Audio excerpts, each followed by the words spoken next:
Hello po, kamusta po kayo dyan? Happy 10th anniversary po sa JL Poblacion, sa mga kay Pastora Del at sa lahat ng mga namumuno at sa mga worker ng JL Pob.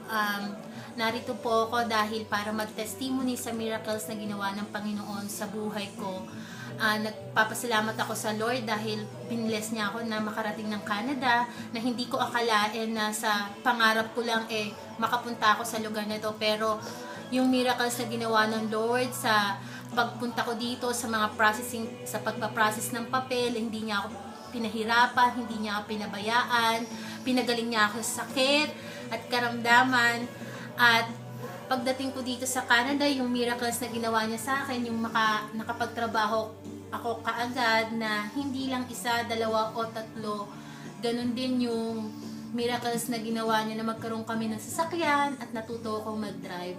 Napakabuti nga ng Panginoon sa buhay namin that He know the plans for us and He will bless us the land He is giving you. Namimiss ko na mag-church sa JL Poblacion. Thank you dahil minold ako ng Poblacion. Hindi dahil sa kanila, hindi dahil sa inyo, hindi ako magiging ganito na haharap sa inyo na binless ng Panginoon, yung testimony ng Panginoon na miracles na ginawa niya sa buhay namin mag-asawa. Thank you guys. I miss you guys and see you soon. Happy anniversary!